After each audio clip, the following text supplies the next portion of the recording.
assunto é na Band News FM. Bom dia, Murilo, especialista em ovos. Bom dia, Sinine, bom dia, Luciana. Bom dia, ouvinte da Band News. Gente, a cidade fazendo jus ao nome, né? Agora sim, Fama ganhou aí projeção nacional, talvez até internacional, predestinada, né? Com esse ovo. Eu não sei a razão, vou acreditar aí nos nossos ouvintes especialistas também. Acho que é isso, o ovo tá tão caro, estão cobrando tanto da galinha, né? Tá trabalhando sob pressão. Idosos. Tá sob estresse, condições aí, né, inadequadas de trabalho para galinha e acabou produzindo esse ovo meia-lua. Agora acho que deve ser interessante, né? Porque ele, se você for fritar ele, já vai ficar com um formatinho ali bacana, né? Assim, vai ficar até interessante, né? O ovo meia-lua, né? Você já frita ele ali, já fica num formato diferente. Não precisa nem botar aquelas forminhas que às vezes o pessoal coloca pro ovo ficar bonitinho. Esse já vai ter todo um design próprio aí. Mas fazendo fama aí no sul de Minas, e eu acho que é isso, né? O ovo muito caro, pessoal cobrando da galinha aí, trabalho sob pressão, deu no que deu aí, deu um ovo diferente, coitadas das galinhas. Agora, Sininho, Luciano ouvinte, ainda falando sobre esse embate que vem ocorrendo aí a cada encontro, né? Toda vez que o presidente Lula vem a Minas, a notícia, para além dos investimentos ou o programa que ele vem lançar, o que quer que seja, sempre ganha as manchetes os embates, né? De Lula e Zema. E ontem eu comentei rapidamente sobre isso, sobre esse novo embate que ocorreu nessa última visita do presidente Lula aqui. Ele foi à Fiat, depois à Gerdau, né? Fiat Stellantis, na verdade, né? A gente fala Fiat, mas hoje o nome do grupo é Stellantis. Ele foi lá na Stellantis em Betim, depois na Gerdau em Ouro Branco, e nesses dois eventos o governador Romeu Zema fez questão de estar presente e fez um discurso, como a gente já até comentou aqui, fez um discurso programado ali, né? Orientado provavelmente pelo seu marketing, para afrontar, né? Para criticar o governo federal, fazer críticas ao governo federal. E fica claro que tanto o discurso do Zema quanto o discurso do Lula tem como pano de fundo 2026, né? E o Zema, eu estava até lendo outros comentaristas e analistas de política, e está todo mundo meio concordando nisso, que o Zema está adotando uma estratégia diferente, por exemplo, do Tarcísio, diferente do Ronaldo Caiado, todos esses governadores da oposição. O Zema quer se destacar desse grupo, logicamente, então ele está adotando assim um confronto quase que, não vou falar diário, mas pelo menos semanal, com o presidente Lula, né? Ele sempre tem as falas ali, o governador sempre está recorrentemente pontuando alguns temas que ele considera falhos no governo federal. Na visita do Lula de anteontem, ele pontuou essa questão dos ministérios, né? Falou do excesso de ministérios, que aqui ele governa com 14 secretarias, enquanto o governo tem quase 40 ministérios, um número realmente muito grande de ministérios. Hoje o governador já gravou um vídeo, está aí circulando nas redes sociais, os veículos de comunicação também estão repercutindo esse vídeo, deixando muito clara essa estratégia, né? Vamos rodar um pedacinho do vídeo aí, ele está no ponto? Vamos lá. Ouve o áudio aí, pessoal, desse vídeo do Zema.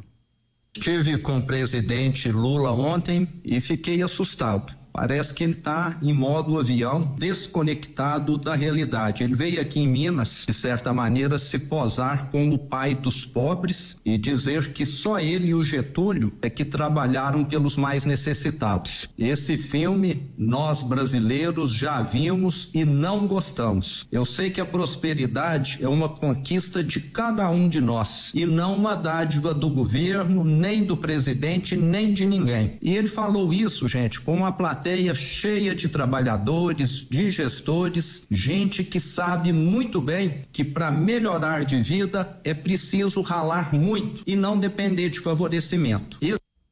É isso, né? O vídeo é um pouquinho mais longo, mas o foco principal aí que a gente queria destacar é esse. E fica claro isso que eu estava pontuando agora há pouco, essa é uma estratégia, né? Uma estratégia bem demarcada do governador de fazer esse enfrentamento ao governo federal. Ele falou que o governo Lula está no modo avião, né? Referindo a quando a gente entra, né, vai viajar de avião, por exemplo, você coloca aquele modo no celular, modo avião, que você desconecta o aparelho, né? O aparelho fica ali sem receber nem poder mandar mensagens, né? Então o aparelho fica, vamos dizer, fora do ar. E ele fez essa crítica ao governo federal, tinha feito na presença do presidente, e agora usou as redes sociais 2 dias depois para fazer essa outra crítica. E é isso, a estratégia do Zema é justamente essa. Como é que está o campo da direita hoje para a gente entender onde que o Zema está querendo se posicionar? Hoje a gente tem Bolsonaro, que ainda insiste que vai ser candidato, ele voltou a falar que ele vai ser candidato, mas ele está inelegível e provavelmente não vai reverter essa situação. Bolsonaro dificilmente reverte essa situação de inelegível que ele está hoje até ano que vem. Mas ele vai ficar falando que vai ser candidato até o limite, até a Justiça Eleitoral falar, não, você não pode ser candidato. E aí surgem algumas opções, filhos dele, Flávio ou Eduardo, e a própria Michele Bolsonaro. Então nós temos esse campo. Temos o Tarcísio, o governador de São Paulo. Só que o Tarcísio, ele está esperando essa decisão do Bolsonaro, ele espera uma bênção do Bolsonaro, porque o Tarcísio está confortável.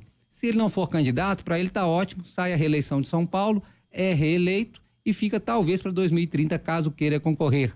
Mas Tarcísio hoje é o governador mais, vamos dizer, bem avaliado aí na direita, é o considerado o favorito entre os governadores, se for candidato à presidência, ele já tem uma projeção nacional, então o Tarcísio está confortável nesse lugar. Temos o governador de Goiás, nesse campo da direita também, Ronaldo Caiado, que já disse que independentemente de Bolsonaro, sai candidato. E anunciou aí o reforço do cantor Gustavo Lima, ou pode ser seu vice, ou pode ser na chapa dele, mas ao saindo como candidato ao Senado, mas faria campanha junto com ele. Ou seja, esse também, independentemente de Bolsonaro, já definiu o seu papel. E aí temos o governador de Minas, Romeu Zema. O Zema ainda não conseguiu definir esse papel e principalmente marcar essa posição nacionalmente. Então agora começa a ficar claro, enquanto o Tarcísio não faz esse enfrentamento direto ao Lula, mas continua muito próximo a Bolsonaro, o Zema decidiu ir por esse caminho. Ele vai marcar a posição sempre batendo de frente com o Lula, né? Se é certo, se dará certo ou dará errado, só o tempo dirá. Mas é uma estratégia que o projeta nacionalmente. O Lula foi obrigado a responder a ele durante o evento. Tem muita gente que avalia que o Lula engoliu o Zema na resposta, mas não interessa para o Zema isso, pouco importa para o Zema. O importante para ele é que ele ganhe as manchetes nacionais desse embate com o Lula. Pouco importa, né? Se ali naquele momento o Lula foi melhor ou pior que ele no desempenho ali, na troca de farpas, na discussão. O que importa para ele enquanto estratégia é que ele seja projetado nacionalmente. E isso está funcionando, né? Os jornais deram destaque para essa troca de farpas mais uma vez dos dois. E hoje ainda ele grava um vídeo reforçando esse posicionamento. Então, entre esses governadores, hoje ele está querendo se destacar como esse governador que mais faz esse embate frente a frente com o presidente, a ponto de poder dizer, olha, quando eu recebo o presidente aqui, eu o critico na frente dele, não tenho problema com isso. E o eleitorado desse campo da direita com certeza gosta dessa posição. E essa é a aposta hoje dessa estratégia do Zema. É muito claro. Enquanto o Tarcísio, quando está com o Lula nos eventos, não sei se já repararam, sempre uma brincadeirinha, o Lula mexe com ele sorri e tal, mesmo estando em campos diferentes. O Zema não. O Zema quis se diferenciar do Tarcísio nessa postura, né? Ele falou, enquanto o Tarcísio está lá num tom amistoso com o governo federal, aqui não. Aqui em Minas a gente bate de frente com o governo federal. E o Caiado nessa outra posição. Então, esses estão a posição dos governadores hoje, assim eles estão distribuídos nesse tabuleiro, né? E o Zema começa a cavar seu espaço nesse tabuleiro, começa a ganhar esse espaço de quem faz esse enfrentamento. Claro, todos ainda à espera, a reboque dessa decisão aí do clã Bolsonaro, que vai se arrastar até o limite da Justiça Eleitoral, que é o meio do ano que vem. Então, hoje está assim, tá? Como falei de Lula aqui, só para encerrar esse comentário, falei de Lula e Zema, agora queremos falar de Lula, a questão do que o pessoal está falando da gafe que ele cometeu ontem, quando foi apresentar a Gleisi Hoffmann, ex-presidente do PT, agora como ministra do governo Lula, que vai ser responsável ali pela relação com a Câmara dos Deputados, com o Congresso, né? E ele falou que colocou a Gleisi ali porque ela é bonita, né? Porque ela é bonita e isso vai fazer ali, vai ser bom para os deputados, senadores e tal. Um comentário machista, logicamente, ainda mais no mês da mulher, né? Seria machista em qualquer momento do ano, mas no mês da mulher ele ganha mais destaque ainda. Agora, eu só discordo do termo gafe. Acho que o Lula não cometeu uma gafe, é um pouco pior. Ele pensa assim. O Lula é de uma geração, o Lula está com 78 anos, né? Ele é de uma geração machista, de pensamento machista. E ele, assim, eu acho muito difícil que ele vá mudar isso. Tanto que ele fez em tom de brincadeira, né? Ele Isso não estou amenizando não, tá? Ele fez, acho até mais grave, porque ele não vai mudar, né? Já foi orientado e não foi a primeira vez, não foi a segunda e nem será a última. Então eu só discordo de gafe. Nesse ponto o Lula ficou para trás, né? É um pensamento ultrapassado, machista, né? Hoje é um novo entendimento, né? Isso não é considerado mais uma piada de bom gosto há muito tempo. Mas o presidente ainda tem aquele pensamento de quem nasceu aí em outra época e não consegue mudar. Esse hardware do Lula aí, ele não vai ser mudado, né? A minha geração, por exemplo, eu tenho 47 anos. A gente, né, foi criado de uma maneira, mas estamos sendo, vamos dizer, obrigados a mudar ainda bem, né? Estamos nesse processo de mudança. O Lula, acho que dificilmente vai mudar. E essas gafes, entre aspas, dele vão continuar ocorrendo e vão continuar gerando esse mal-estar dentro e fora da base dele, né? Ontem ele foi criticado por todo mundo, todos os espectros aí, direita, esquerda, centro, todo mundo criticou essa declaração dele, que ele fez ainda como se fosse uma gracinha, né? Como se estivesse agradando. Ele não entendeu nada e eu acho que não vai conseguir entender mais.